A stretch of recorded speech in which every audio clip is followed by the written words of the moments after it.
Investments. Brandon Arnold is the Executive Vice President of the National Taxpayers Union. Brandon, I'll go to you first. Do you agree with Justin Trudeau? Is this a dumb thing to do? Do you see this negatively impacting the U.S. economy? Well, let me start by not agreeing with Justin Trudeau just as a matter of principle. But I think some of the messaging here when it comes to tariffs is actually right.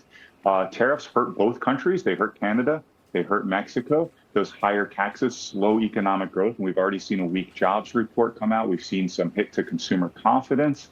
And really what we saw in the markets yesterday should be very, very concerning, because markets are telling us that guess what? The economy is not going to perform well if we have these high tariffs on Canada, Mexico, China, as well as many other countries. We need to use these perhaps as a negotiating tool to drive down trade barriers. But if we're putting them in as permanent policy, it's not going to be good for our economy. Well, speaking of China, again, Canada's not the only country reacting. We're hearing this now, that the Chinese embassy has said it's ready for a trade war or any other type of war. We're ready to fight till the end. Anthony, what's going on with this one?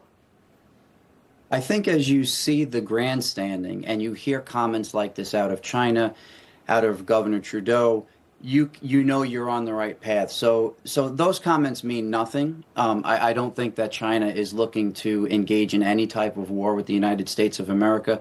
But I do think that with that grandstanding and those type of comments coming out of China, they're getting nervous. And I think that you can see the same from Governor Trudeau. I do think as far as the markets go, if I may quickly, because I've traded for 28 years, the markets have forecasted this fall and we're way overdue. We're over-levered.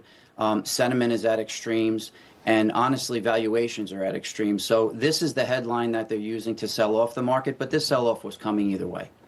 Brandon, you look at what Canada has said, that this could crush the economy up there. Although Canadians right now are trying to find other ways to support Canadian goods.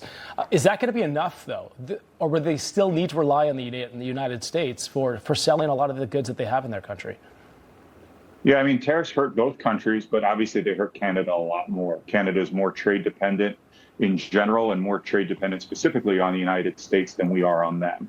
So it hurts both countries. Canada is going to take a harder hit, and they're going to have to look to other markets, whether that's the EU, whether those are markets in China or in Asia broadly, in order to kind of keep their standard of living up. But, the other thing I'll note, Canada is not eating our lunch. Our standard of living is far higher than Canada's standard of living. Our average salary is about $20,000 higher than Canada's standard of living. So we are doing much better than Canada is. The notion that they're eating our lunch, I think, is really misplaced.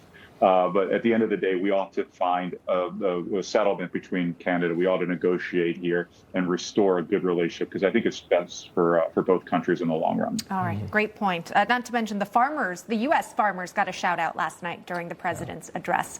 Can we pivot to this with the time we have left? The IRS reportedly drafting a plan to cut its workforce by as much as half through a mix of layoffs, attrition, and incentivized buyouts. Anthony, what do you make of this one? I love it. This is maybe a preemptive move ahead of DOGE coming in and actually taking a look and cleaning house. We need to reduce spending, reduce waste, and therefore reduce deficit and debt and bring inflation down. This is part of the story. This is a piece of the puzzle. So I don't think there's any American, well, maybe some on the left, but I don't think there's any level-headed American that would argue with less IRS agents coming to the office each day. Yeah. President Trump said that we're not having that many, and there you go. We're not having that many. He's a man of his word. Anthony Esposito, Brandon Arnold, thank you so much. We appreciate it.